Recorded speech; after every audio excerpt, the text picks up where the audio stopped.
right, good day to you. My name is Fred Oakman, and as always with me today is Mr. Jake Peters. We are PS This Is Awesome, a PlayStation podcast, and this is episode 221. This is the forever promised Horizon Forbidden West spoiler cast. As you guys are well aware, our spoiler casts, our special bonus episodes are still just going to fall right in line with the numbering system for our podcast.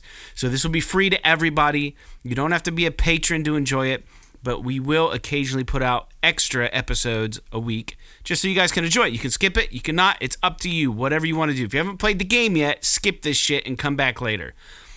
We will be releasing episode 222 also this week, which will be our regular show. This is a show where we share our feelings about the current state of PlayStation. But I said this is going to be the spoiler cast, so that's not the case. But before we get on with this, you guys have to go subscribe to our channel on YouTube, youtube.com/PS This Is Awesome. Go visit us on Twitter at PS This Is Awesome. If you want to make fun of our trophy list on the PlayStation Network, you can find me at Anchorlist_81, Mr. Jake Peters at JakeSaw01, and as always, you can write us at psthisisawesome@gmail.com. Don't forget to share this show with your friends. Be sure to leave comments and rate the podcast as you see fit. And as a reminder, this is a video podcast, so you can actually watch us talk about this stuff on YouTube. So make sure you subscribe to that. And if you are a new or a long-time listener, we have a Patreon. You can support our show at a $1 a month level, which is literally next to no money. It's called the One and Only $1 Club. You don't get anything for it, like over and over and over, but you can do it at patreon.com/PS This Is Awesome. Become a $1 patron, but you do get a free die-cut vinyl sticker mailed to you, like old school, like you'll have it, like to hold and look at and put it somewhere, to your show, to your house, and then we'll give you a shout out on our show for your patronage. And $1 for a sticker, sign up for a month and then just cancel, get a free sticker out of it. You could do that. We're not gonna be pissed off. We'll be a little confused, but you can do it. Anyways, today's episode, like I said, is gonna be released same week as episode 222, but this is the Horizon Forbidden West spoiler cast. Real quick, Jake, before we get into this, is there anything you need to talk about before we start talking about the game? No,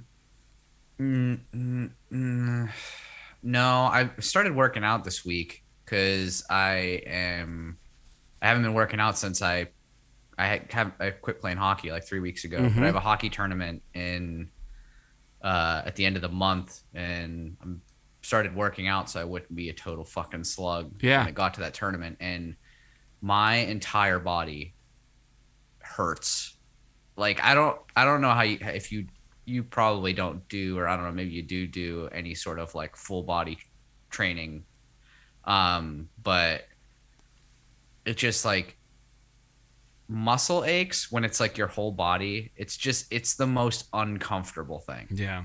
In my opinion, it's just you feel constantly uncomfortable, and I fucking hate it. And I don't want to, I'm a big fan of Bengay and stuff, but I don't want to put it on like certain areas because like the last thing I want to do is get that shit on like my nipples or like under my armpit or something like that, and then it just really suck. That'd be titillating. So, other than that, I got my hair cut today. Yeah, and I have a mole on the back of my neck, which is sometimes a little bit difficult to cut around. And I was talking with the girl who cuts my hair while she was doing it, and she just fucking yoinked it with the clippers. And so my neck has just been bleeding profusely for the last 2 hours. Did she give you a haircut? But other than that, what's that? Did she offer to give you the haircut for free after that? No, I didn't even ask for it. I was like, that is not the first time it's happened, and it's not the last time it'll happen. I almost guarantee. Well, I'm sorry to hear about that, but I was gonna say, speaking to feeling hurting all over, like I don't have to work out, and I feel that way. Like I just feel nasty all the time, and it's probably because I don't work out. I think I'm just getting older though. I turned 41 this month, which is scary. So, anyways, there was a period of time where I was running a ton. And I just felt tons of energy and felt great.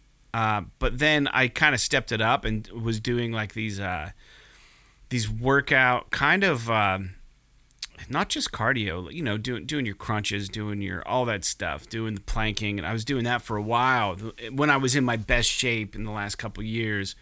And I didn't love it. But I know kind of what you're talking about. I mean, I didn't lift because I have a really bad shoulder, so I can't I can't really lift weights. Yeah, I mean, I'm not doing like crazy strength training or anything. I'm literally just doing interval running where like I'm, my road is just straight. I live in the middle of nowhere, and there are just the whole road is just um uh power lines, like power poles, and they're all spaced evenly. So basically I do like interval training where I just like sprint, then jog, then sprint, then jog, then sprint, then jog. It's not easy. And then on top of that, I just like in terms of like the rest of my body, I just do like, you know, low weight kind of full body exercises like with like low weight dumbbells, shoulder press, push-ups, that like, like all those like different types of core exercises, Sure, with like planking and stuff like that. And it's nothing like I hate fucking weight training. So like if it was that, I just wouldn't do it. Yeah. But I don't mind doing all this stuff that I can just kind of do at home. Kind of like the cardio stuff, right? Like there's just stuff that like, you're also building muscles in your legs, and you're just building up your endurance and your energy and all that stuff. Yeah, it's good for you. Yeah. So anyway, we can talk about the game though. We don't have to talk about fucking. Well, don't you want to know what I've been doing? I'm just kidding. I thought you answered what you've been doing. No, I haven't been doing anything, man. That's just it. Oh. I haven't been doing anything really at all. So yeah, let's talk about Horizon a little bit. So this game came out, I don't even have the date, but it came out a while back, 2022. February 18th. I'm pretty sure that's the date it came out. Yeah, that sounds right. So, and this was the sequel to Horizon Zero Dawn, and the developer, God, who the fuck developed? Guerrilla did this. Yeah, dude, I'm sorry. Like we didn't plan it in the podcast, but yeah, Guerrilla made the game. And it's good. We're going to get into it, but that's a little backstory. It was PlayStation, first-party IP. They're excited about it. Everyone was excited about it. It came out. The game took for fucking ever to beat. And if you listen to our show, you know that we don't like to do these long talks. We did talk about the game quite a bit on a lot of our shows, introductions, as we were playing through it, but we still promised this spoiler cast. So it's kind of a one-stop shop for our opinions about this game, and I'm glad that we're doing it. But let's get into it. Jake, overall impressions. Are you good with starting there? It's fine. Okay, because I know you had a template. If you want, I'm in the file that I made, so if you want to go ahead and make edits to it in real time, I'll be able to see them. Overall impressions, my initial impression was, holy shit, this game was really long. And I wasn't quite ready for it. Wasn't a slog, but it was long. And it's not that long. It's about the same. It's only a little bit longer than the first game. It's not really that much. It's hardly any longer. Yeah, it felt. It's not like The Last of Us Part 2 where it was like twice as long as the first. No, game. It's about equivalent to what you'd expect, but it felt way longer. Like when you get into the game and the map opens up, you're like, oh my God. And you see all of the icons and the things that you can do and the side quests. And it's just like, I wasn't super into it at first, but I was really impressed. And then I got really into it. And then it's one of those games that I learned very fast that you can't just sit down and be like, oh yeah, I got a half hour to play Horizon. Like, it just didn't work for me that way. It's like in order to enjoy the game, I needed to set aside like an hour and a half to really enjoy the play that I had, or else I just felt like I was skipping through stuff really fast to get to the next thing, and I didn't want to play the game that way. So overall, I really liked it. I was really impressed. I think it's a big step up from the first game. I think they've improved in a lot of areas. We'll get to it, but that was where I'm at on it, Jake. I thought the fidelity was good. We'll get into the graphics and all this stuff down the road, but my overall impression was I was very happy to have purchased it. I got ripped off because I bought it for full price, and they were doing this thing where you could buy it on the PS4 for $10 less, and they get a free PS5 download. And I bought the PS5 version for $70. I don't regret it. No regrets. So it was good. I enjoyed my time with the game. I'm probably not going to platinum it. I dumped probably 60 hours into this thing. But what about you, Jake? Overall impression? Well, I'm annoyed because I want to go through the characters, or at least the main characters in the game, and I was looking at a list. Like I just Googled like a list of Horizon Forbidden West characters, and it's like this huge list, and it omits like one of the main characters of the fucking game, which is like, who's making this page? I might need to pull This something person like that up. I'm making a list in the document. So Does it show their pictures? no. All right. So you might have to Google that. But Yeah. yeah. So Overall impression, Jake, of Horizon Forbidden West. I liked it a lot. I really enjoyed the beauty of the game. I think that it just the graphics and the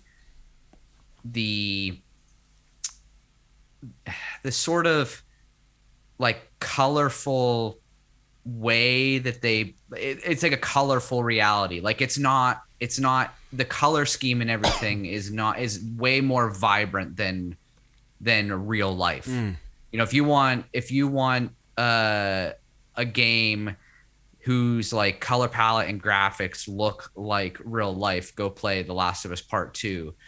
This game has like the models and the resolution and all of that stuff of a realistic game, but the color palette is so much more vibrant and I don't know, I maybe because it was still kind of crappy weather or whatever, but it made me feel nice whenever I was just like, you know, walking through, and it was just beautiful environments, beautiful sun rays and all that kind of stuff.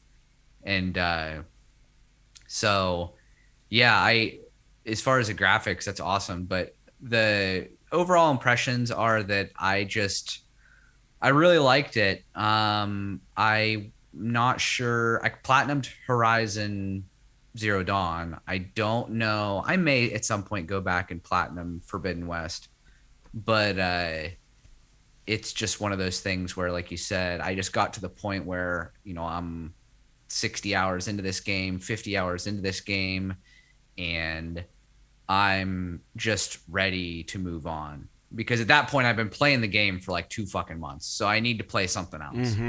And, but overall, I thought that the story was fucking awesome. I think they did a really good job of just like throwing you a curveball with the story. You know, the characters, I thought all the main characters were really good. I thought that a lot of the quests and everything were really good. Some of the new dinosaur like were really cool. Like some of my favorites were like the shell snapper, the big turtle one. Yeah. And like the big elephant one was fucking cool. Yeah, the woolly mammoth but, one. Yeah. But and I thought that the environments were neat. I thought that it was cool how they somehow were able to stick with the trope of diving into ancient technology and learning about what happened in the past. Like you do that the whole first game.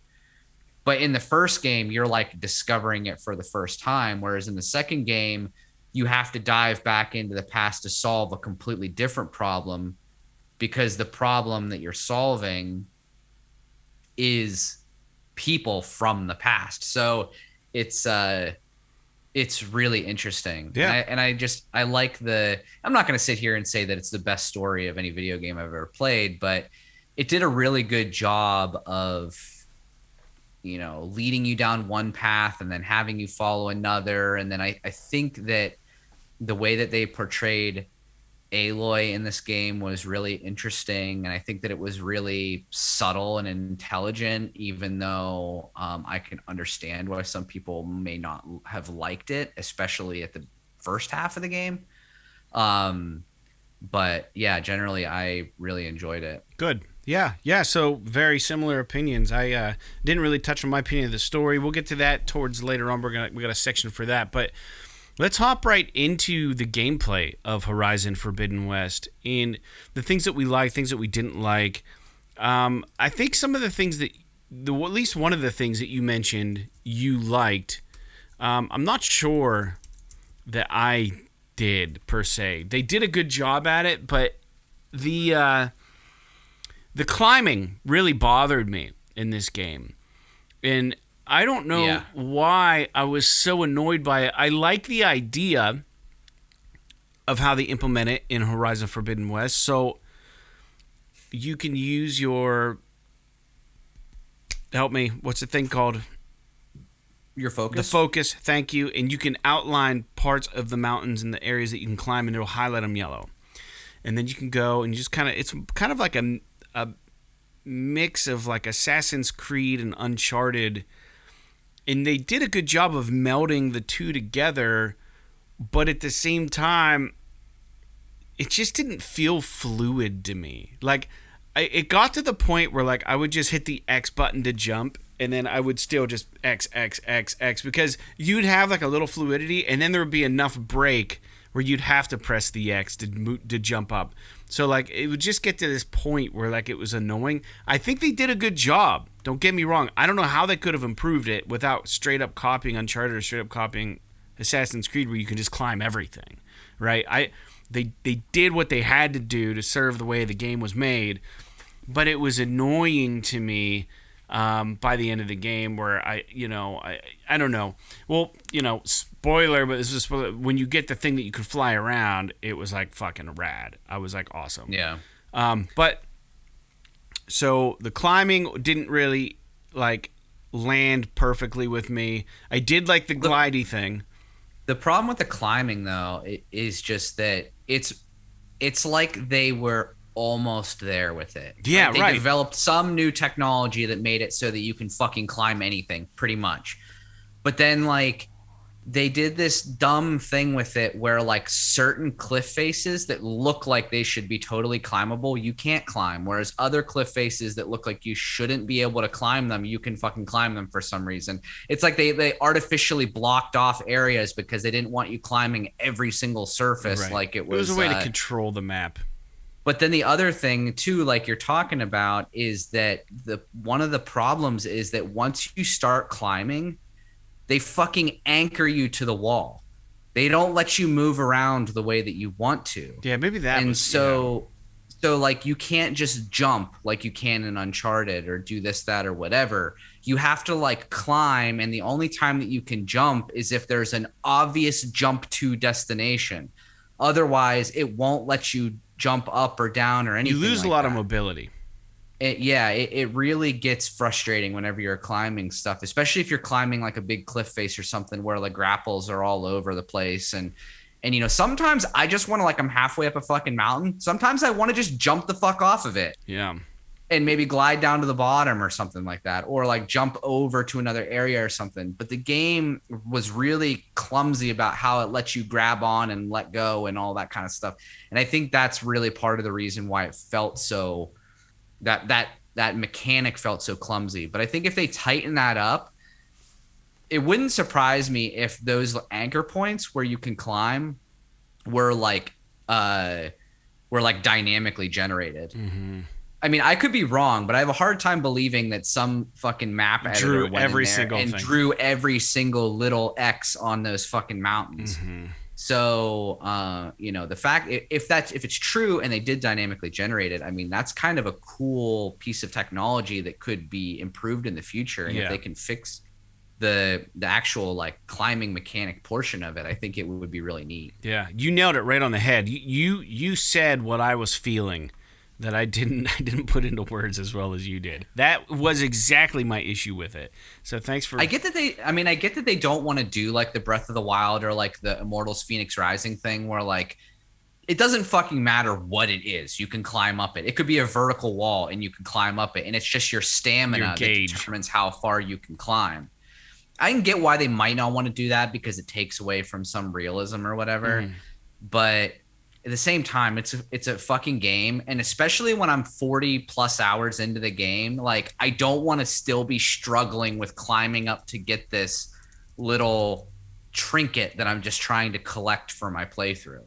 Yeah. So, because I don't know about you, but for me, my tolerance with inconsistencies in game mechanics diminishes greatly the longer I've played the game. Yeah. So like for the first, respectable amount of time. So for Horizon, we'll say like the first 30 hours. I'm like, okay, whatever. I can deal with this. I'm still doing the main missions. I'm still doing this, that, or whatever. But, after I've been playing the game for like 45 fucking hours and I'm already thinking about moving on to something else, these little issues really start to bug me. Mm-hmm. Yeah. Yeah. Well said. The next thing I want to talk about as far as gameplay was first let's talk about the combat. I thought the combat was good. It felt good. Now, keep in mind, when I played this game, I did play it on fidelity mode or graphics mode. Yeah. And then I switched to performance mode towards the end. And the gameplay, the combat was so much better. So much better in performance mode, obviously, with the frame rate jacked. But it still felt good regardless. I loved the bow is just so nice. I think in the gameplay was kind of frenetic at times. I forgot how hard this fucking game was. Like the first one was really hard. I forgot how hard this thing was gonna be. But at the beginning, it's hard. Yeah, and then when you get kind of like into a groove and you start realizing how to chain the different effects of the arrows and build up like all the frost and then hit them with something else and massive damage just ensues. So, like, just relearning those little tips and tricks. But then it opened a whole new thing with specials, and the melee combat was really fleshed out. But, like, I personally didn't take the time to master any of it. Like, I knew it was there. Once in a while, I'd do a weird melee thing where I'd jump off of somebody and throw it into slow-mo and shoot somebody else. But I was never doing it on purpose. The melee thing seemed kind of confusing to me. With all the different ways, because essentially you have two buttons. You have like a square, and I forget what the other button is for melee. And I thought the melee buttons were R1 and R2. Okay, maybe you're right. Yeah, I don't know. Yeah, it's been a long time since I played the fucking game. Anyways, the buttons that you're using, right? There's only like two. So then it just became like R1 was R1 the power attack, R2 was a power attack. Yeah, so you'd be like R1, and then R1, R2 would be like a melee combo, which is like typical. But then you have one to be like R1, jump, hit him, and then you got to press and hold this, and then you got to chain it into something else. Like if you've done any of those, this is why we should have done the podcast so late. The things where you go into the arenas, the battle arenas that you fight all the guys in all the different cities. You know what I'm talking about? Those things. Yeah. If you go into those, they teach you how to melee better and use all these things. And I tried to go through all these, and I was like, wow, that's really cool. That's really cool. And I do it, and I get good at it in the fighting arena. And then when I go to fight someone in real life, I'd be like, I don't fucking remember those combos were. Like, they were so ridiculous. Like, I can't remember how to do that. So I didn't really use that. I liked the bow. The bow was good. The focus stuff was good with slowing shit down, slowing time down, all that stuff. So I don't know. I didn't mind the combat. I felt like it was a step up because they offered the special moves. They offered additional melee stuff. They improved on it, I guess, if improving just means more. They added more to it. But it was fine. It served the game. What's your opinion of the combat? The combat was, awesome. The combat, it really is, just in terms of Horizon generally, the combat is kind of the shining point of the game. Sure. If you're not into the story. So, I think I think the level of options and the amount of creativity you can use and the amount of ways that you can customize your preferred gameplay style is really cool. But I will say that 9 times out of 10, I deferred to one fucking combat trope. Yeah, same here. And that was basically like, if the enemy had some kind of a specific weapon or something that I could knock off, I would sneak up, I would get the sharp shot bow with the really powerful tear arrow, and I would use the special that was like the power shot or whatever. It's not the power shot, but it's the super focused, like down on one knee Yeah, you shot. brace yourself. Yeah. And blast off with one shot, basically whatever fucking thing I wanted to knock off of it.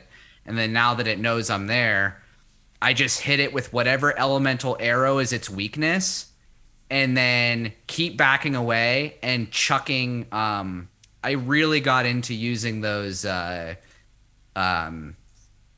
spears. Oh yeah, the harpoon stuff. Yeah. Yeah, so that's a new thing with this game where you can get these spears and they have their different damage types, but the one that I like is the explosion damage. Oh yeah. So I got like the not the like the first one you get, the prototype spear has, if you did that side quest, has explosion damage. But what I did was I got like the next one up, which is like the rare one or whatever, and then fucking maxed that out so it had like a ton of explosion damage.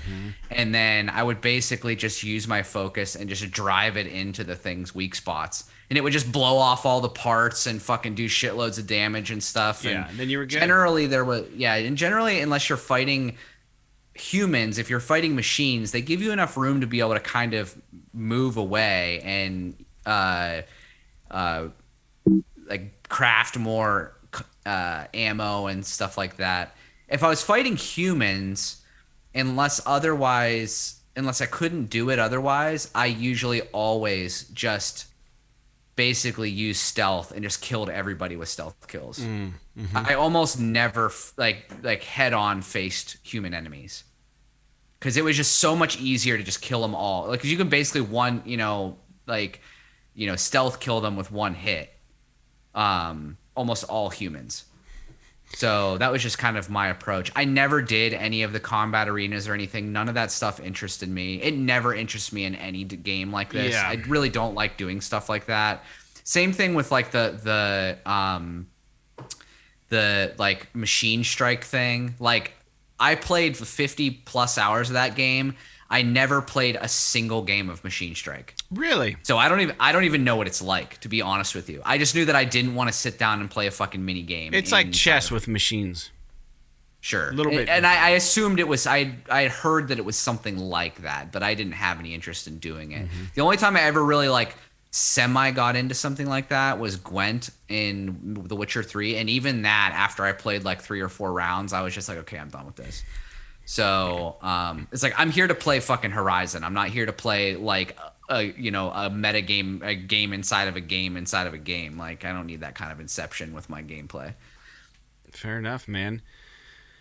So with the skill trees, there's you were talking about how you can kind of curtail your character to be a warrior. These are the different skill trees: a warrior, trapper, hunter, survivor, infiltrator, and then machine master. And as you play the game, you get all of these upgrade points, and then you decide how you want to spend them, and they unlock different things under each of those subcategories or those categories.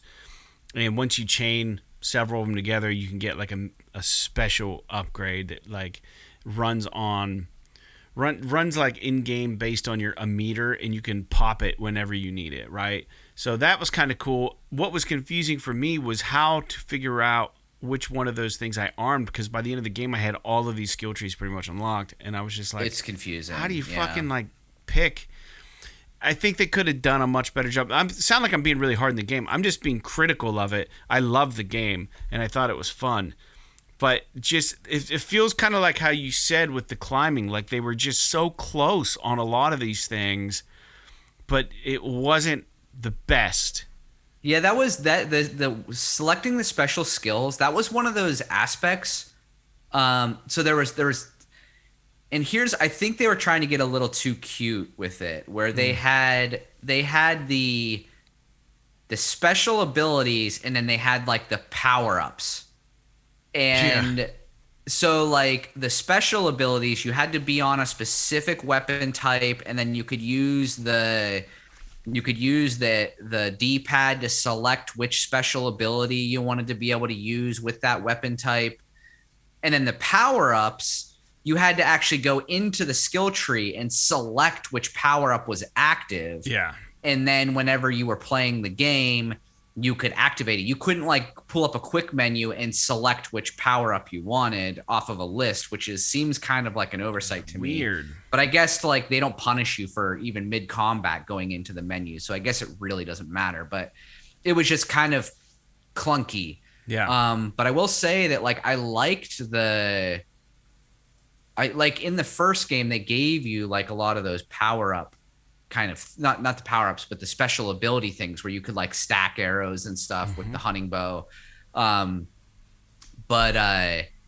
you know, with they added the power up thing in this game, and I thought it was really cool. I didn't hardly ever use it. Yeah, me either. Unless it was one of those things where it was like I have to for some reason fight a big enemy, so it's like, and I don't have the element of surprise. So like, let's say I got to fight a Thunderjaw or something, and I don't have the element of surprise. I'll just immediately turn on the fucking ability. I think one of the special abilities I used was like the one that like adds 200% damage or something like that to all your attacks. And then I would just launch those fucking spears because it would do a shitload of damage in a short amount of time. Yeah. But I didn't use any of the power-ups that got really cute. Like they had some that was like you have a special potion that helps you heal. And one was like the one that I wanted to try that I never did try was the Overshield, which I heard is really powerful. But I never tried that. I don't know, but I did like, the skill trees in general, I thought were okay. The one thing that I really liked the aesthetic of them in the menu. I thought it was really cool. The one thing that I felt, and maybe this is just my personal taste in character building, and I don't know how you felt about this, but I never felt like hardly anything on any of the skill trees were aligned with the type of build that I wanted to do. Like basically the only thing that I really found was like in the hunting tree, there was the one where you could like increase your focus and all that kind of stuff so that you could use the focus, not the focus, but like the concentration where you can slow down time when you're shooting. Yeah, I like that. Maxing that out was essential. There was some other stuff that you with like the melee power attacks, making them more powerful and stuff that was really useful. Same thing with like the amount.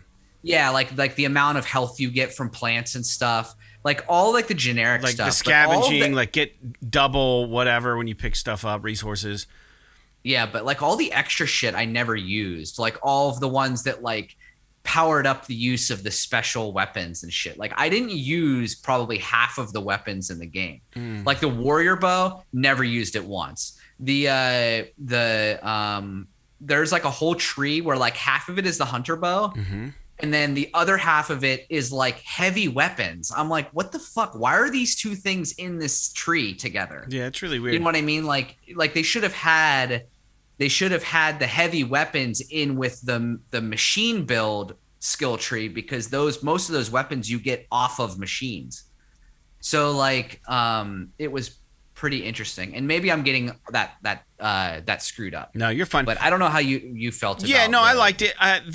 The when it comes to using like the special abilities, the one that I found really useful when I would go to different camps was the stealth one, and it was the invisibility one. It was really fucking cool. Yeah, it works great. It was like she'd like pop out on her arm and be like, and then she'd like fucking disappear, like invisibility cloak, and then you could just like wreck people and just stealth everybody. I am bummed that they put that. I almost feel like they put the special abilities in so they could put Overshield in. Yeah. Because you remember in the first game they had the Power Shell armor, which was OP and it was dope as fuck. And they didn't have, as far as I know, they don't have anything like that in Forbidden West, which is a bummer because I thought that was a cool thing. Like if you went out of your way and did all this shit to get this special armor, it made you a little OP. But it was cool though. Like it like changed the way the game is played, and it allowed you to make it a little bit easier for yourself. Yeah. So well, hey, let's listen to our quick commercial, Jake, and we will get into our impressions of the presentation, the overall presentation. graphics, voice acting, sound engineering, the HUD, all that stuff. And then we'll talk about the story and the characters after that. So take a listen to this. We'll be back in a moment. Welcome to the PS This Is Awesome Patreon page. For those of you that don't know, my name is Fred Oakman. And I'm Jake Peters. And we're a PlayStation podcast currently in our 10th year. Our first episode aired in July of 2012, where we discussed and speculated on the arrival of the PS4. Over the years, we've used this podcast to take a break from adulting, share our love of video games, and in particular, PlayStation. The audio podcast is available on all major streaming services, and we have recently made the leap to uploading video content and video podcasting to our YouTube channel, as well as the very occasional Twitter post or live stream. Over the years, we have covered everything from PS3 to PS Vita through the launches of PS4, PSVR, and now PS5. As our audience has grown over the years, we have decided to start this Patreon with the hopes of creating a medium in which we can give you the opportunity to help support our show.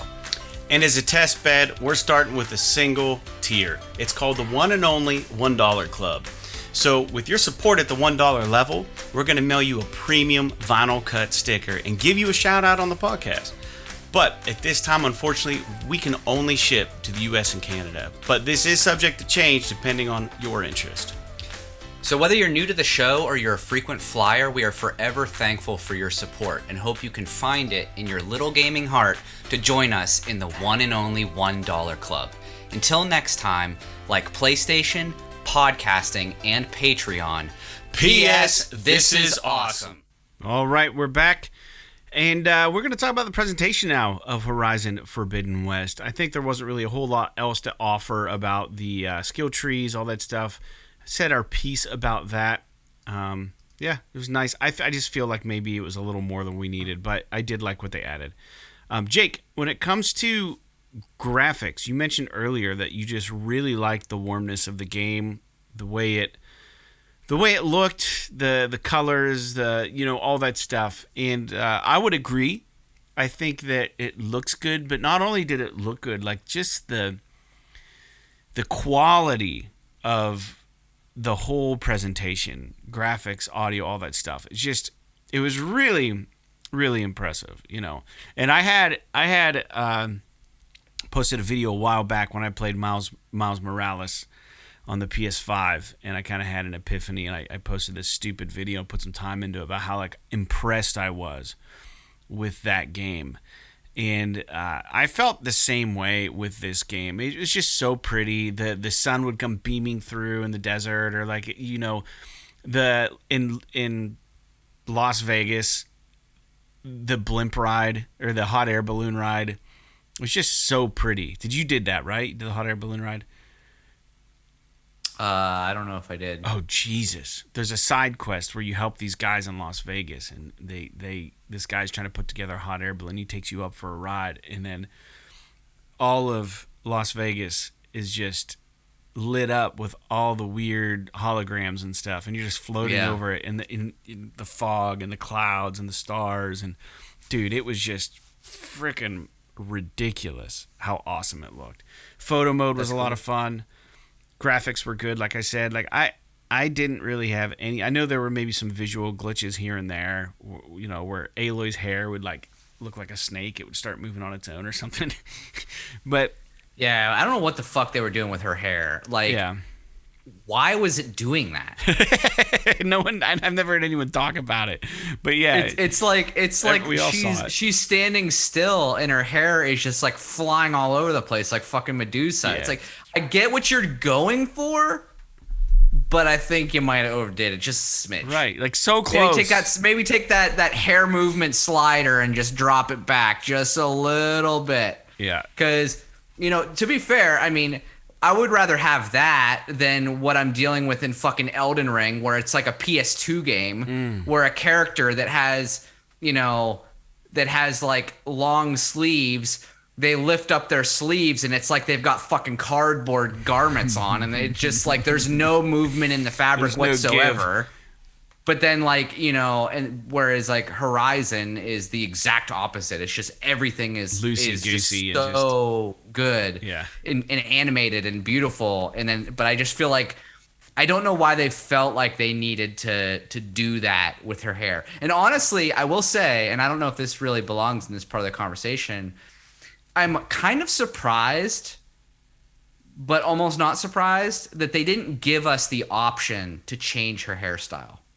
Because they let you like paint her face and do all kinds of shit. Wear the tiara or not, right? Yeah, you can change whether or not she's wearing the helmet. You can put on different gear. You can dye the gear. You can do all this stuff. Can't change her Why hair. can't I like fucking shave her head or like give her a mohawk or? Because then it's not Aloy. Then it's your own character.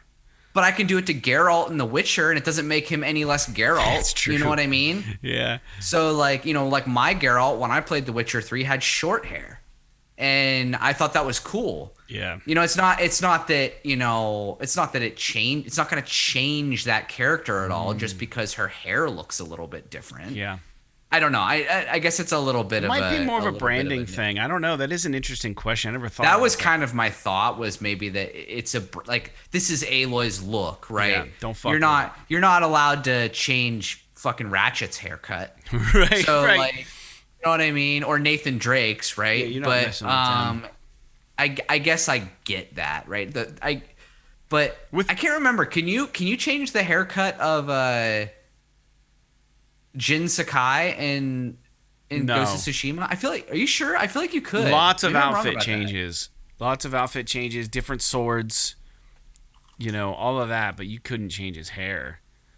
No way. I don't think you can. He's looking it up right now for the listeners. I am looking it up. The first thing that comes up says you cannot change it. Yeah. So yeah, no way. it must be a brand. It must be a branding thing with fucking Sony. It is what it is. So be it. Because I want to give Kratos dreadlocks, but they won't let me do You that. can't mess with Kratos' head. Yeah. Yeah. Presentation, graphics. It was beautiful. Beautiful game. What else can you say about it? I thought that the water was really, really good. The water was ridiculous. The water was in this game probably has the best looking water of any game I've ever seen. Just like the way that it moves in an ambient fashion. Yeah. I'm not talking about to be fair, when you swim underwater, that whole atmosphere is super impressive on its own. I'm just talking about you just happen to be swimming in the middle of the fucking ocean. So there's a creek and you or just something. look at how the water moves around. It's legit. It's awesome. It looks really good. The water was fantastic. Voice acting, I thought, was a step up from Horizon the Zero Dawn. I thought the voice acting was so much more engaging. It was more interesting. I felt like the voice actors killed it. Some people may disagree with that. How did you feel about the facial animations thing? So much better. Because I don't know that I can't remember if I brought this up on the podcast before, but I feel like you can tell that there are some characters that they put effort into with that, and there are some that they didn't. Interesting. Like some of the side characters, it was just like their face, they looked, fucking broken. I thought, but then yeah. But all the main characters, it was like, oh, this looks great. You know what I mean? Yeah, I still hold to that. It's the best eye animations ever. Like the looking, the blinking, dude. They all look like they have some life to them. Like you're not talking to a bunch of lifeless fucking people. Like it's the eyes. We as humans look at people's eyes, and we have a bullshit detector built into us, whether we're actively trying to figure it out or not. But the fucking eye game is spot on in this game. It's ridiculous. Yeah, I definitely agree with you. If they could tidy up the face movement a little bit more to kind of match that eye thing that you're talking about, it would be it would be perfect. Dude, they caught so much shit for the first game because the eyes were all fucked up. I remember. They've been working on those eyes for 7 years or however long it's taken to get this game out. But yeah, the eyes were fantastic. The voice acting, I thought was great. Do you have any issues with the voice acting, Jake? No, I mean honestly, if I had an issue with the character, it had nothing to do with the presentation. Yeah. It had everything to do with the writing of the character. The writing. Yeah, you know what I mean. So, and I don't even know. I mean, maybe writing is kind of a. We'll get into that when we get to the character. Yeah, we're almost. But I thought that The voice acting was awesome. I thought the sound design was pretty good. I mentioned on the podcast previously that I really like. There were times where I was moving around the open world that the soundtrack really grabbed me. Not quite like a Skyrim level, but like in that vein where it was like it's just a orchestral score. It's not like it's like Grand Theft Auto or something where they're playing real like songs or some stuff, shit. yeah, right. But like, there were times where the score really kind of complemented what I was doing, and it struck a chord with me emotionally, which I thought was really neat. It's always great to feel that in a game. I think Sony's been really good about that recently. You think about the way that it worked as well, and I remember Ghost of Tsushima being similar in that regard, where like the sound design was very good. Next with level that game. shit. Yeah. Yeah. The HUD. It had a pretty good interactive HUD, man. I liked the HUD. Yeah. I didn't have any issues with that. We talked about it in another podcast The dynamic HUD Yeah, you're so talking cool. about, where like it would give you the information you needed when you needed it. I know I complained a little bit about how elite, like in the first 10 to 20 hours, there were a lot of times I found myself in a situation where I didn't know how much health I had. Because like the health bar, like if I engaged and disengaged from enemies and stuff, the health bar would like go away, and I'd forget that I have like no fucking health. Right. And then I'd go into an encounter and get killed immediately Just with get one slaughtered. hit. And it's like, okay, I mean, I guess that's on me, right? That's not really on the game, but I think that generally it's a neat. Like I would love if they did that, but then gave me in the menus the option to like choose which things stay on the screen all the time, choose which things like disappear when you don't need them. I would love to have the ability to kind of tweak that and kind of make it dial in like, your HUD, right? like I don't see any reason. Like there's two things in video game kind of presentation or experience that I don't understand why we don't have in terms of customization. Every fucking game, I should be able to remap every fucking button on the controller. I don't understand why that's not a thing. And the other thing is that I should be able to completely customize my HUD to be whatever I want. Like literally, it doesn't make any sense to me that I can't take the fucking health bar from up here and put it down here, or I can't turn this off and turn that on, Right. or make this bigger or make that smaller. It's literally just an overlay on your gameplay screen. So like just technically, from a technical perspective, I'm sure there's stuff that I'm missing about how it's put together.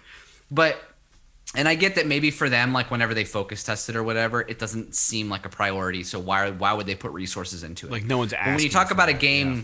think about like The Last of Us, where they put all that extra time and effort into the accessibility options, and even they didn't quite go as far as what I'm talking about. Yeah. But I think that like if you just put a couple guys on fucking button mapping and HUD mapping for 4 like, years or something. it'd be dope. Like if I like even think about something like, because I think The Last of Us might have done this. I'm not positive. Last of Us Part 2 we're talking about, where you could like make it so that like the colors of your, I know you didn't have a health bar in The Last of Us Part 2, but like the colors of things were different. Yeah, you could So- manipulate that. Yeah, so that like maybe you don't like the way that a red health bar. Again, this is not The Last of Us. This is just an example. Generalization. What you could do, but like if you don't like the way that a health bar looks against an environment, maybe you could change it to purple or black or whatever the fuck you want. I don't know. I mean, but I all in all, I think that what they did with the HUD and with the menus and everything it was all pretty good. Yeah, I didn't really have any complaints about it either. Yeah, so good. Let's talk about characters, Jake, and then we'll get to the story and the ending. Or do you want to do the ending and the story now and talk about characters after the fact? What do you want to do? What's the order here? We can talk about the characters. That's fine. Let's chat I mean, about all the different characters we meet, and we'll just give quick impressions. Yeah, I just put a short list in here, and it's mainly just like your main allies and then your main villains. Yeah. So I didn't put any of the side characters in here. If there are any side characters you want to shout out, feel free to shout them out. Sure. Like for example, one of my favorite side characters in the whole game, and Sarah fucking loved her outfit, was that Deca character, which is like the old lady from who's the I can't remember the name they use in the game, but she's like the priestess of the Tanakh under Hikaru, like in that main temple. She's got like the blue, and she's got like the thing that's got all of the pieces, and she's got the big mohawk. If you saw a picture of her, you know who I'm talking about. But there were so many characters, man. Yeah, like in terms of side characters, there's a lot. Like I thought they had that mission. I don't know if you did that one side quest, where they just subtly, without really making a thing of it, one of the characters is obviously like a trans character, which I thought was pretty interesting. And it seems like there's a lot of gay characters in this game that, it's just normal in this world, which is cool. I love that there was a lot of ethnic diversity in just the characters you meet around the world. Mm-hmm. And that the diversity between the characters in terms of the way that they interact with each other has less to do about their like ethnic diversity and more to do with the diversity of their clans and their allegiances, their culture, right? So like the diversity in the game is not so much in terms of the way it's presented to you, is not so much in this character is a black character, this character is an Asian character, this character is lesbian, whatever. It's that, this character is a Tanakh, and so their way of life is like this, and it frames everything about them as a person. And the Utaru are completely different, and they interact with the world completely differently, and it sometimes clashes. And so, anything that you could consider quote unquote, racist in this game, or like any bigotry that is portrayed, it's a culture war. It's not like a race thing or like a gender thing or anything like that, which I really thought was cool. It normalizes a lot of that stuff in ways that I think a lot of other games, if they were doing this, a lot of other games would like point it out and be like, look what we did. You know what I mean? And I think that they really made a nice world in that regard. Mm-hmm. But in terms of the main characters, so let's start with the obvious one, Aloy. Let's obviously just start with Aloy. So what I mentioned earlier, which I thought was kind of interesting, and I kind of had this gut reaction too, and I don't know how you felt about it. In the beginning of the game, like she's not like a very nice character to play. She's very like off-putting, and she's kind of grumpy, and like she doesn't really want like other people like bothering her and stuff, and she like dismisses Varo, who's like put all of this effort into helping her and stuff. And like I didn't appreciate it at first, but then I was thinking about it, and I'm like, oh, like if you take into context her experience, this is actually like a subtle way of realistically writing the character. She's been an outcast. Like now all of a sudden she did this thing and everybody wants something from her all the time. Like she's running around and nobody cares about like her plight or what she's trying to accomplish. All they care about is what's going on in their lives. How can you help me? Right. Yeah, and she's the savior. She's not Aloy, and it makes and it's problem like it.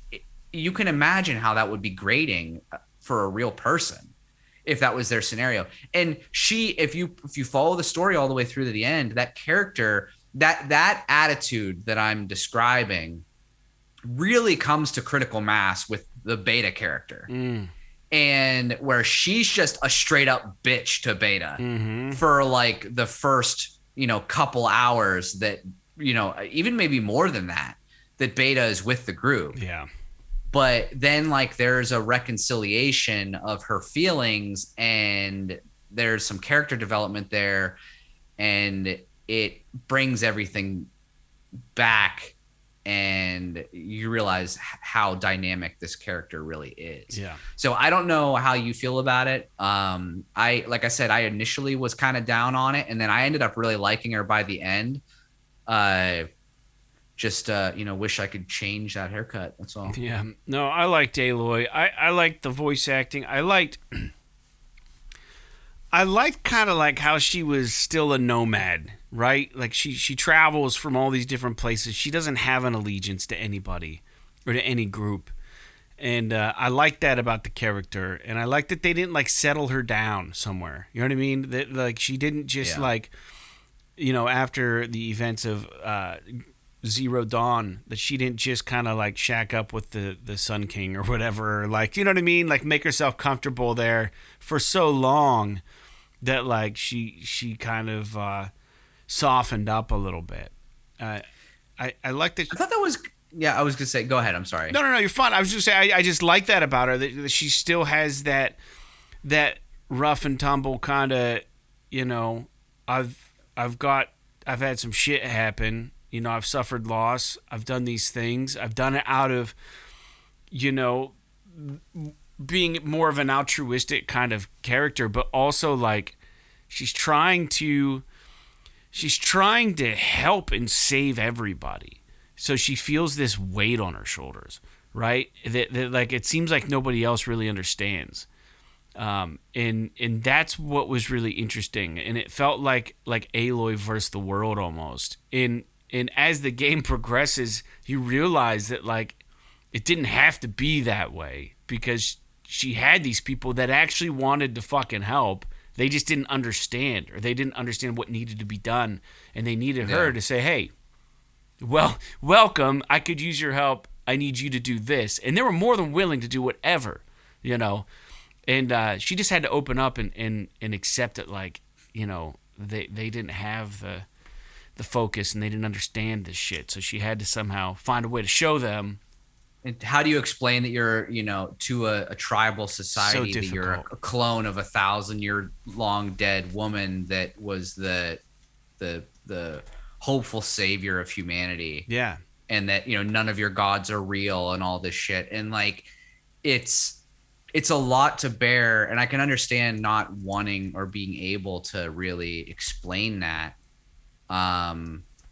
or not wanting to try to explain that. Right. But I did really appreciate the fact that like they totally, like, the character just totally slams the door on any romantic advances. Like, I think it's actually kind of cool that they do that. Yeah. As opposed to, you know, having this female lead and then sexualizing her in any way. They've got to have, I mean, I'm not even saying it's just females. Like, you know, male characters always have a love interest and all this stuff. And it's always like an arc in the fucking Nathan Drake story. And Chloe and right. Elaine and But, you know, you think about this game and it's like, okay, there's going to be a love interest, but it's going to be between two side characters. It's not going to be Aloy. It's not going to be the fulcrum. Has got her mission. Like, we have written her as a true clone to Elizabeth Sobek, who historically, you know, was always very, you know, closed off, never really put much stock in personal relationships and all this kind of stuff. And I don't want to say didn't put much stock, but didn't like really open up to personal relationships. Didn't, you know, you find out later that she was in a relationship with the Tilda character way back when, you know, 1,000 years ago. But like Aloy's character herself, she's obviously courted by many different men in the games, and she, like, in the beginning of the game, you know, Sun King Avad is like, stay here, I'll make you a queen, blah blah blah blah blah. And she's just like, yo, I got shit to do. Thanks, but no thanks. And I think depending on how you like select your option, you can be like really diplomatic about it.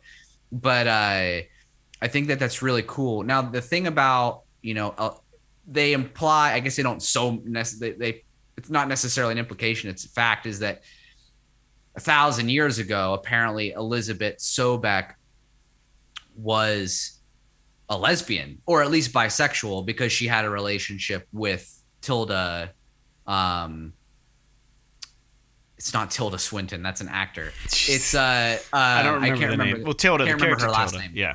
Yeah. So like, you know, because they sort of reveal that in this story, they've got kind of they've got a couple of interesting things that could happen with the next game, right?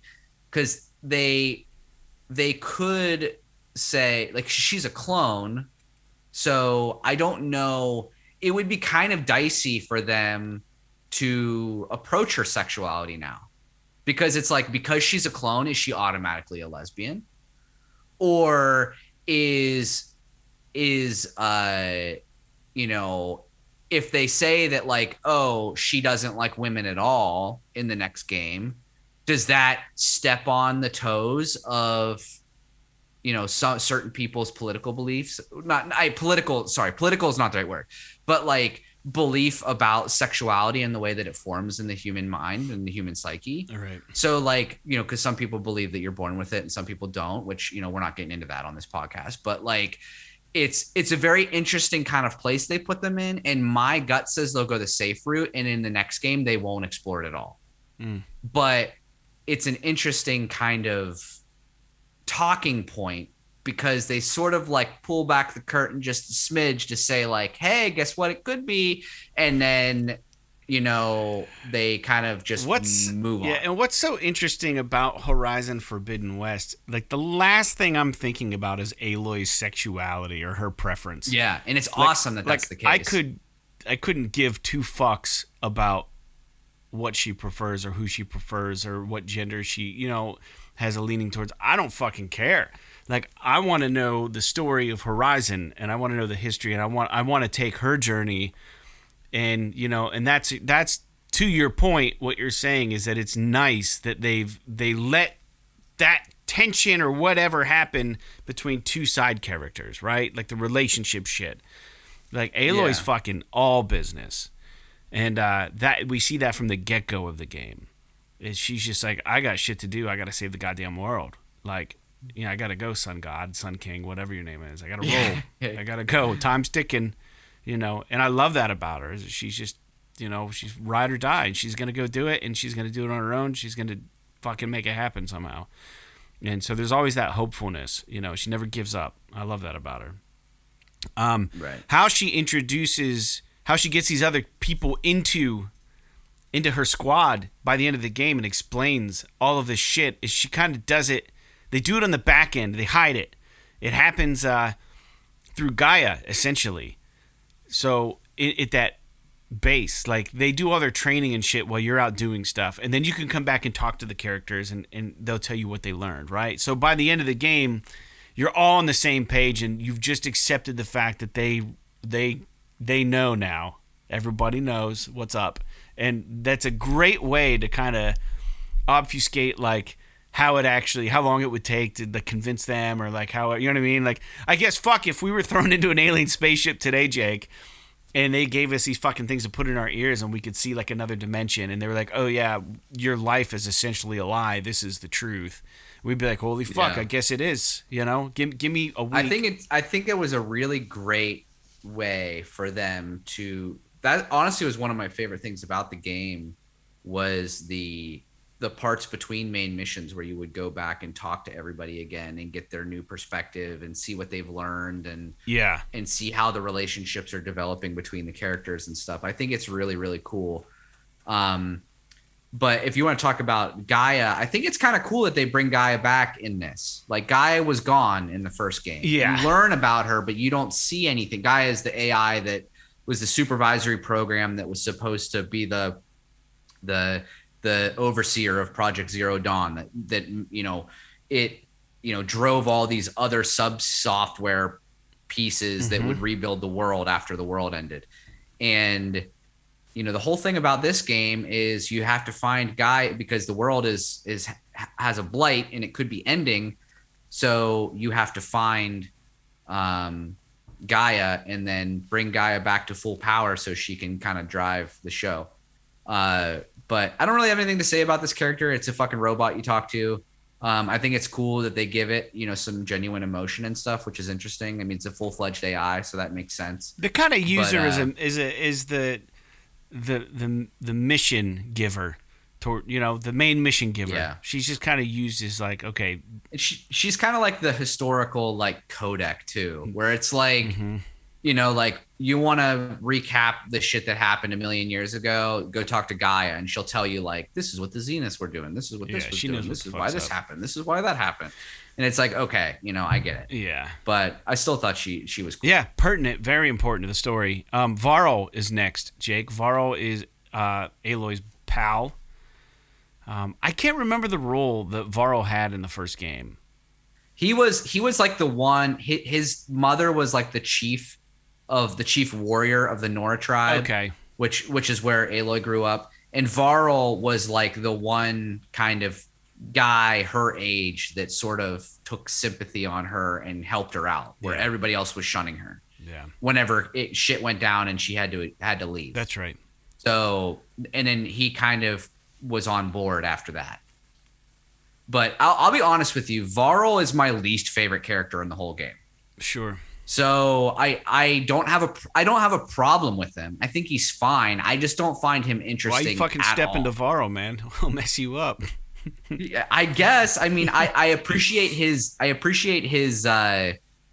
loyalty to Aloy, but in terms of like those, like the cast of characters that came over from the first game, he was the least interesting. I mean, Erend is way more interesting. Not to mention some of the other side characters. Erend came from Northwest Pennsylvania, I think. Yeah. Not to mention some of the other side characters that you meet that were from the first game, like the Huntress from the hunting lodge in the first game, way more interesting. So like, Varl, I understand probably was brought in because he was a mainstay in the first one. It would make sense for him to follow her, and he serves that purpose in the story with Zoe's character as the love interest. So I don't have much to say about Varl. I mean, I thought he was fine, but he didn't really do it for me all that much. Yeah, fair enough. Same here. Erend. Let's talk about Erend. We'll try to get through this relatively quick, not going too long. Erend is, like I said, just is a good old boy. In these crazy doesn't like to times. think, just likes to smash things. He seems like the type of guy who'd be fucking crushing bush lattes on the weekend, and on his forehead. Yeah, and he's got that. I don't know if you've ever. He just looks like, who's the Chuck Liddell? Yeah, I was gonna say that exactly. Or like if I don't know if you're familiar with the band Sabaton, but like their lead singer, he's got like that very like macho but sort of making fun of it kind of look. Yeah. And he just he's like the Russian guy in Armageddon that just gets mad and hits things with his hammer, and they pull it off well. I mean, the actor's great. Yeah, no, he's good. He's he's entertaining. I like him. And I love that he has a soft spot. You know what I mean? Like. He's not. You can tell he's vulnerable. Yeah, he's not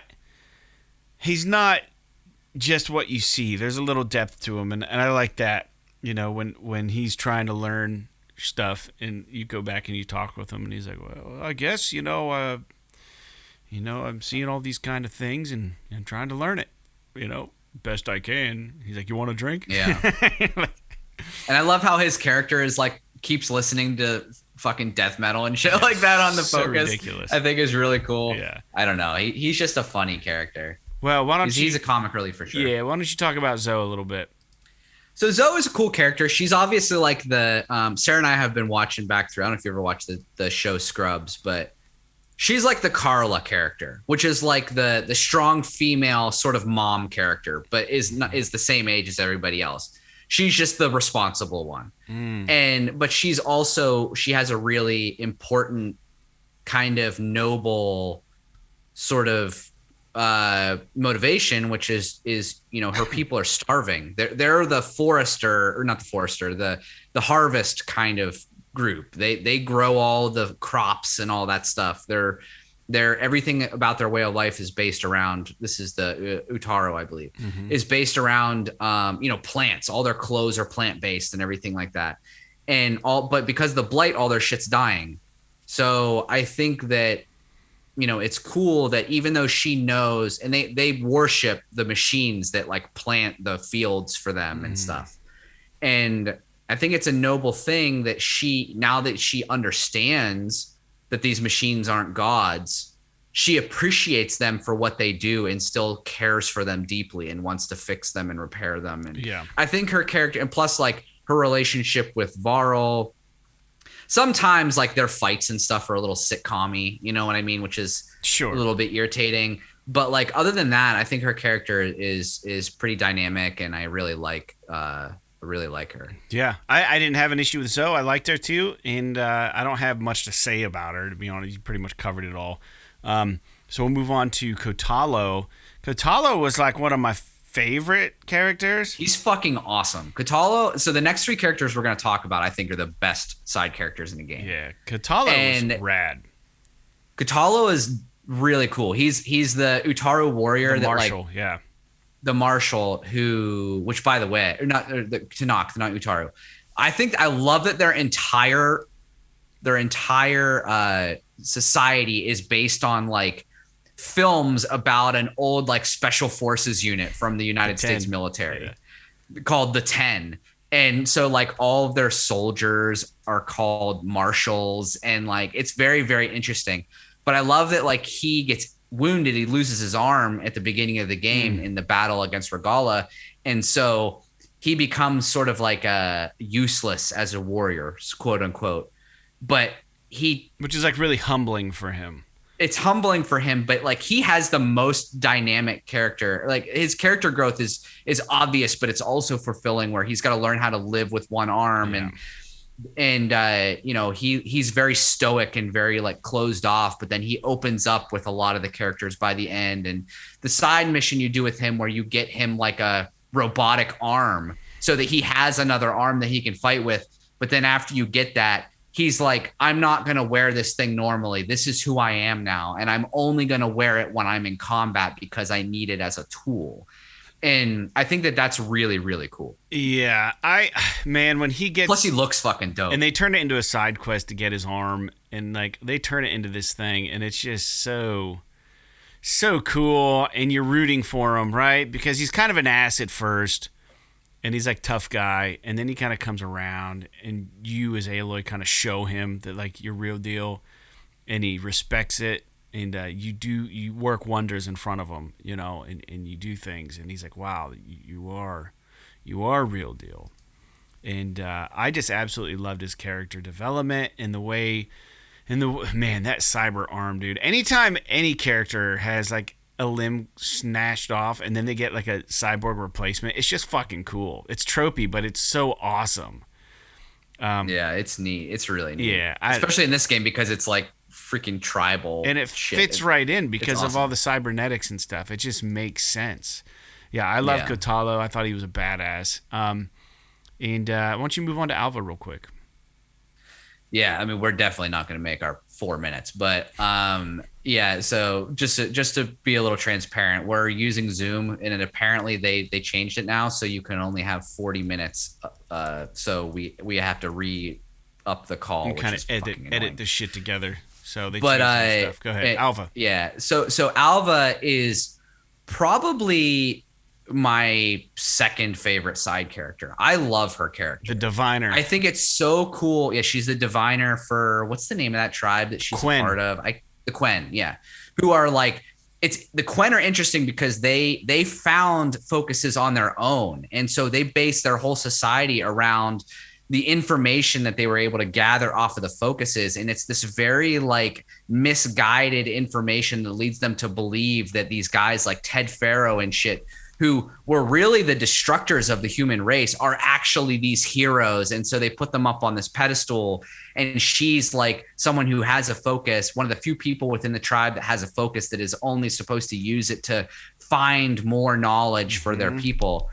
And I love that she has this breakthrough where she learns about like, yeah, I've got this focus, but it doesn't show me everything because I don't have a good one like Aloy does. And once I get it, I realize that like, oh, some of these people that from the past that we're worshiping are actually like crazy people. And I love that her character I love the demeanor of her character. Very like, you know, she's kind of bubbly, innocent, in a way. Happy-go-lucky, very bubbly, very bookish, like kind of awkward socially, almost a little bit like, I really don't intend this to be, you know, I'm sorry if this is in any way derogatory, but she's a little like spectrum-y, if that makes any sense. Like she might have like a smidge of autism or something like that in the way that she acts. And I think that all of that like comes through in this character in a very awesome way. Yeah, I think she's very interesting, and I liked it. I liked how, as Aloy, when you meet Alva, you essentially have decimated the people she was there with, and then you run in. You just fucking kill all of And them. you run into her. And she's totally cool with it. and she's like, "Well, I'm here to bring back information." And Aloy's like, "Oh my god, like this person's not like really scared of me, doesn't feel threatened by me, and you know maybe we can work together. You know maybe we can help each other." And they form this weird relationship. So Alva, in a weird way, becomes Aloy's savior in the game to a degree, which was really, really interesting. But yeah, Alva was a cool character. Yeah, I think that it's cool that she knows too from the beginning that like the warriors that are with her are bad. Yeah. Like they're just killing people indiscriminately because they believe that they can. Yeah. And I think that's very interesting that like she already knows that like something's hinky. Yep. All right. Well, hey, let's get that call started back up, Jake. I'll call you back, and we'll finish off this spoiler cast. All right. Next up, we had Beta. We're going to talk about Beta. And Beta was another clone of Elizabeth Sobek. She's a genetic clone. She visibly is exactly the same as Sobek and Aloy. And, I think it's cool. I think they did a really smart thing of like giving her a different haircut and a different outfit. So she's also a little like scrawnier, and I think that's because she was like being used. She was basically a prisoner her entire life. So she looks kind of famished a little bit and like emaciated with Far Zenith, because of them. And what an interesting character. In the first time she makes an appearance in the game, I kind of had a what the fuck moment. Like, I was like really confused. I knew that Aloy, that Aloy's a clone of Sobek, but my mind was like there was only one, right? So. Well, there's that whole scene where she shows up, where like the Zeniths arrive with her and stuff is just like fucking out of left field. Yeah, it's really bizarre. So like it's really, really bizarre. But yeah, I the cool thing about Beta is that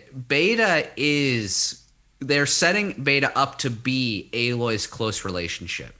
She's not gonna have a love interest or whatever. She has a sister now.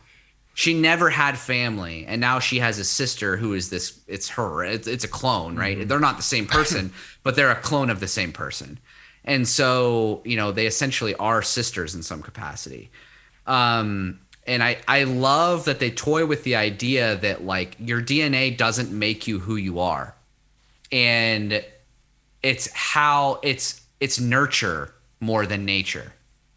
Because obviously, there is the nature of it where they both have the same DNA, so they both have the same physical capabilities and all of that. Mm-hmm. But they were nurtured in very different ways, and that is why Aloy is this strong, confident woman who's able to do almost anything and save the world, whereas Beta is this totally shy, scared, like basically the opposite side of the same coin. And it's really interesting. And there's this moment at the end, which is where they sort of become friends, I guess, where Aloy has to explain to Beta that the reason why she is the way that she is because of Rost and how he raised her and the type of love that he showed her, even if it wasn't like the most cuddly love. Right. And him sacrificing himself for her and all of this. Products of our environments. Right. And I think that, and I love the way that Beta's character turns around and the way that she helps them at the end of the game and how they set her up to be like Aloy's main companion now. And I think that that's really cool. I love that idea for the next game. Yeah. Yeah, I agree. Yeah, I think it's good. Beta's fine, and it's interesting that her name is Beta. Like, I kind of wish, like, Aloy's an A, right? Beta's a B. Are we gonna get a C named person next? Maybe. There'll just be a whole fucking brigade of Elizabeth's clones that just keep all have different personalities. Up, dude. An army of Elizabeth Sobeks. Next up, we got Silence. He is the guy who works behind the curtain and orchestrates a lot of things. And I was reading the wiki earlier for Horizon, like the fandom one, and they had written on there that quite possibly Silence could be the smartest person in this new world. And I don't disagree. He obviously knows how to do stuff with Hades and hack it and all this stuff, and he knows how to communicate with all the technology. He's educated himself. He knows how to play people. He's also, I feel like he's invested in just knowledge. That's all he cares about is learning. But at the same time, like, I feel like part of him is kind of good. Like there's a little bit of a bone in him, I think, that's like humanity. Like, that he's fighting, like he's kind of split, I think. Like he knows what he wants, and he knows that what he wants comes at a cost. And there are times he's like where he's like a Steve Jobs type or something, you know, where he's like weird. Incredibly intelligent, and he knows what he needs to do. He's like a sociopath, right? He knows what he needs to do because he knows that it's important that he saves the world. Yeah. But the way that he goes about doing it, he has no moral compass. He has no nothing. He doesn't give a shit about anybody. Everybody else is beneath him. It doesn't matter. It's all about the goal, and you know what you know because I tell you you know it. Right. And it's because he doesn't trust anybody with the information that he has because he doesn't believe that they're smart enough to use it wisely. And I think that there is a little bit of a turning point with Silence at the end of this game where Aloy kind of puts him in his place a little bit. And at the end of the game, he decides to stick around to face Nemesis with the rest of them, as opposed to just jumping off and going to a new planet by himself, which he was thinking about doing. So, I think Silence is interesting. I mean, he's a fucking dick, but that's like his character, and I think he's written really well. He's acted really well. Silence is cool. He's not much different than the first game, but in this game, there's no bones about it. Like, he's just a douche the whole game. It's not like the first game where you think he's helping you for maybe like half the game. Or like maybe he's a bad guy, or like you don't know what his prerogatives are, right? What his compass is. Right. So it is very interesting, and I honestly wouldn't be surprised if they continue to develop his character in the next game. And you know, this is just a bombshell freaking prediction, but I could see him, you know, sacrificing himself in the next game because his character is developed to defeat Nemesis or something. You know what I mean? Yeah. Like, you could see one of those tropes kind of playing out. Sure. Or, you know, they walk him back and he becomes a really good friend and ally, but then something happens and he kind of turns on everybody and becomes like the bad guy or something. Yeah, I could see. Yeah. Anything could happen with Silence. He's the mystery card. Regala was another major character, and she was the leader of the Tanakh Rebels. And, you know, she was part of the Desert Clan, I believe. And they found a way to tame the machines, and they actually found out how to tame the machines through Silence. Yeah. It was his... Well, through Silence Shell Clan, which was like the Prometheus sons. Yeah. Sons of Prometheus. Whatever. Yeah.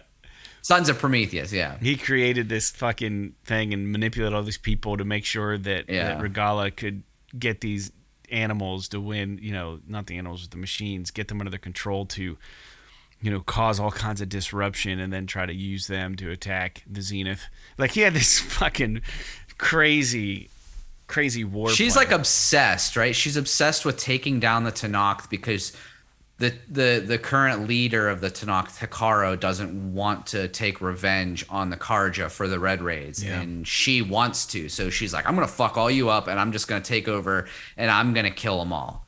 And she does a good job of like amassing power because of this ability to override machines, and she's portrayed as like Hikaru's best warrior. Like, he's the only person. Or she Regala is the only person who is as good, almost as good, or as good as Hikaru in combat in the entire tribe. Yeah. So And he lets her live when he should have killed her in combat because he didn't want to waste her talent. And she turns around and fucks everybody over and kills countless people and all this And stuff. she ends up dying. But and she does end up dying, which, you know, I don't know, how does she die? Because I heard she can die in different ways, but she does end up dying in the game always. So, like, for me, it was like I did all this shit and I was nice to her and all of this stuff. And so she ends up dying on the final mission. Yeah, that's what happened with me. I gave her a chance to die as a warrior. But I'm pretty sure you can fucking kill her in the arena. That's interesting.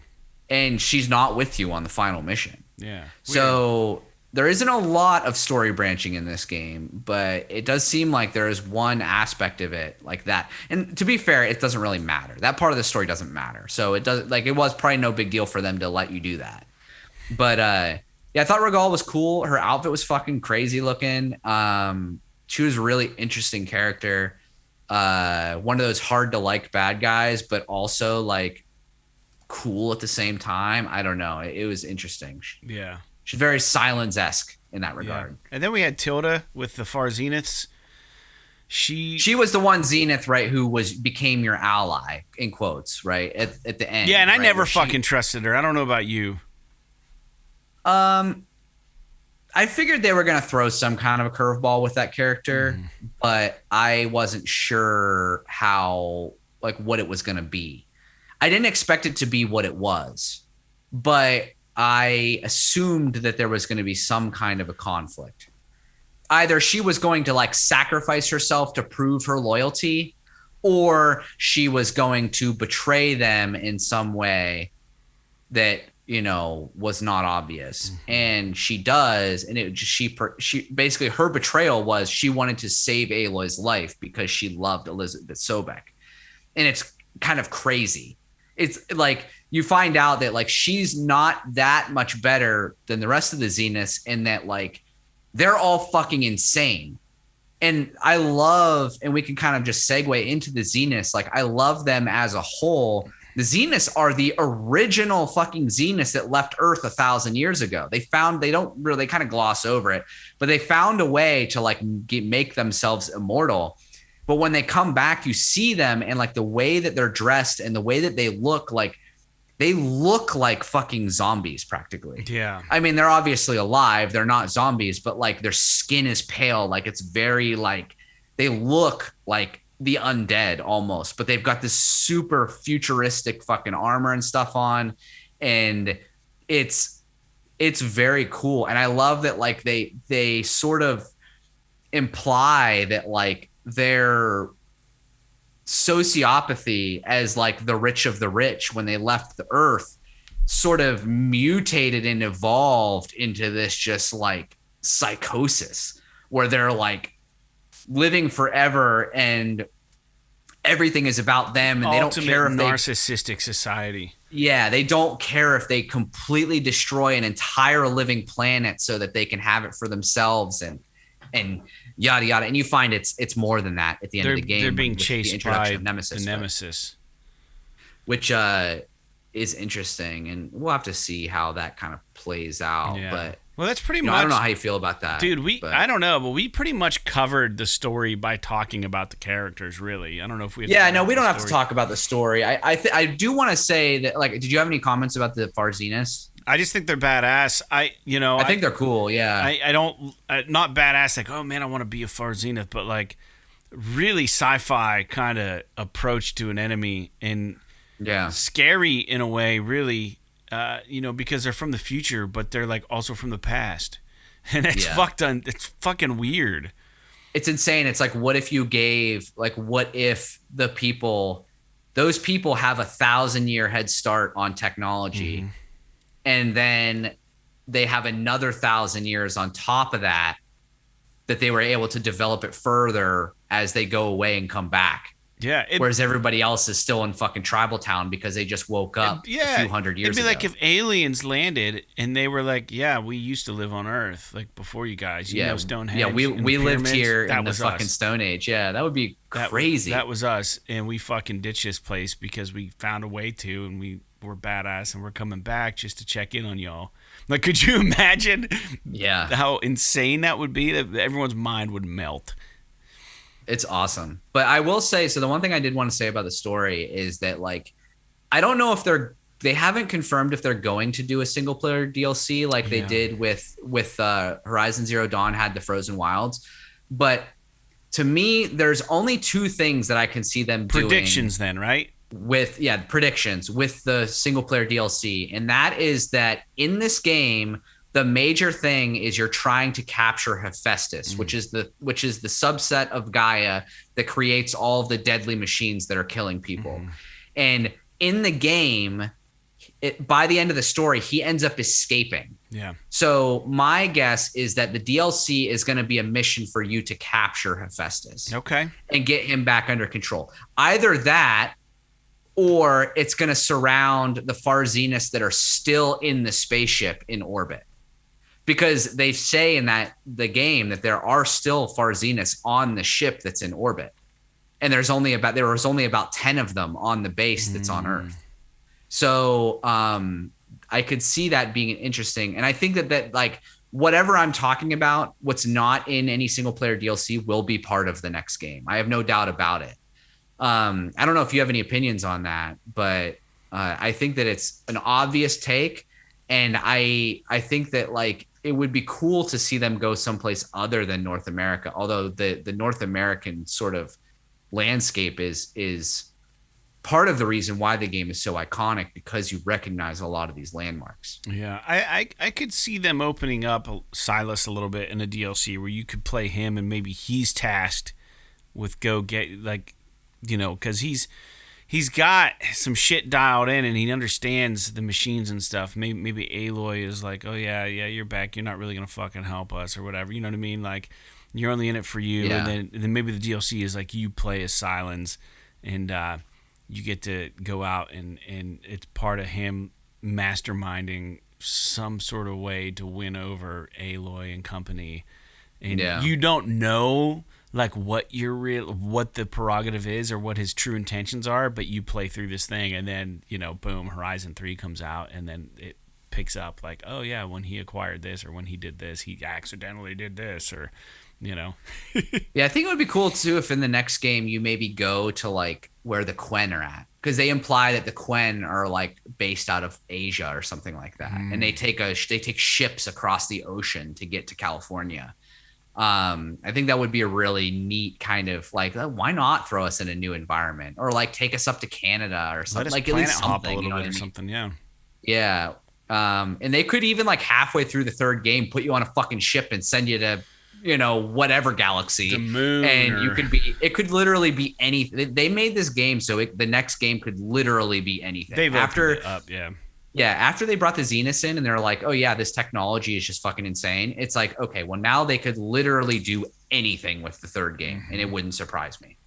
Yeah. So, but yeah, all in all, I would say, in kind of closing, this game is fucking awesome. I think it's so good. I think it's so much better than the press it got surrounding its launch. I don't know really why. I think like, Elden Ring came out like a week later and it's like, apparently Elden Ring is like the best game of all time, which I've been playing a lot of Elden Ring and I don't agree with the sentiment. I think it's a great game, but I think that, you're comparing apples to oranges, and to look at Horizon because it's a sequel little more harshly just because it's not this fucking game breaking or genre breaking game like Elden Ring, I think it's unfair. And so, I hope that I'm sure everybody that listens to this podcast doesn't care. They probably think that Horizon's awesome. But, if for some reason, you're listening to the podcast and you've been reading things online and you have a little bit of a negative spin on your opinion of the game and you haven't played it because of that, I would say if you liked Horizon Forbidden West, this game is better than that one in almost every aspect. Yeah. Aside from the fact that it's not a brand new IP, so it doesn't have that like shock factor of like, shimmer. Holy fuck, this is new and it's awesome. So, I would say you got to play it. Everything is awesome about it. I do have, obviously I've mentioned it on the podcast multiple times. I have little things about the game that annoy me. Like one of the things that annoys me about modern open world games is, and maybe you can attest to this, it's like, why are there so many fucking resources in this game? Like you don't ever need that many. Yeah, I don't need any of these. But I things. always feel a need to collect them. Yeah, I've got like by the time the game is over, I've got 5,000 fucking sticks in my inventory, and I don't need it. And I'm constantly building arrows and shit. And so like, I feel like they could have tightened up the amount of resources that you actually have to accumulate. And make it almost more like a currency thing as opposed to like, oh, I've got to gather red berries as opposed to white berries if I'm going to make the blood arrows or whatever the fuck. That's not a thing from the game, but like paint, I got to climb this mountain, pick up purple flower and so if you look at your inventory in the resources thing, and if you have one of everything, you've literally got like 300 different things in your inventory. And it's like, come on, do I really need all of this? Like, do we really need to use all of these different things for crafting? I can get the machine parts for like the pouch upgrades and stuff, but like for the base crafting stuff and for ammo and shit, like, come on. Anyway, that's a digression. Excessive. But other than that, everything else. I mean, The Witcher. I love The Witcher, and The Witcher has all that shit too. So I wouldn't ever shit on The Witcher for having all that stuff, but I understand. I would, but that's just because I felt the same way when I played The Witcher. But it's like The Witcher, the game is so good you sort of overlook. You just kind of like, and the resources are so abundant you don't have to worry about it ever. And I think when you develop a game like this, you're not counting every single pickup like that you put in the open world map. So you just know that you got to make that shit available, and as long as there's enough out there, then no player is going to be like, I can't fucking find this to do this, and there's not enough of this stuff. You know what I mean? So they just fucking throw it out there, and it's a mini game in itself, and just go fucking have fun with it, So, right. But I know what you're saying. So yeah, we already talked about what could be next for the series. Obviously, we're going to probably get another Horizon. We're going to get DLC. We already talked about what that could be. And man, I think, to wrap things up, I agree. The game was it was good. It was a success, and it is a shame that it got overshadowed a bit by Elden Ring. Who would have thought, that Elden Ring having such a very this is the way that things go. It's like very niche audience for Elden Ring, right? Like the Souls players, the Soulsborne people, like very niche. They're loud. But they're very loud. They're they're very loud. And it's like, okay, we get it. You're a good gamer. We get it. You can play a tough game and you can get good at it. And the games are good. Yeah. I will say that the games are good. Sure. But that's all I fucking heard about when Horizon came out was Elden Ring this, Elden Ring that, Elden Ring this. And I saw some reviews for Horizon and stuff and that it was a good game, but it 100% was overshadowed by Elden Ring, and I think it was fucked up that it was, because I think Horizon is a fantastic game, and it's going to be like one of those records, like Jawbreaker's Dear You record, when they signed to Geffen, they put this out. They were a punk rock band, and this thing came out, and all the punks revolted because they sold out, and, fucking 10, 15 years later, all the punks think that's their best record. So it's like, don't get fucking caught up in the movement and lose sight of what you like and why you're doing this and why you're playing games. Like, don't sleep on Horizon. It's fucking good.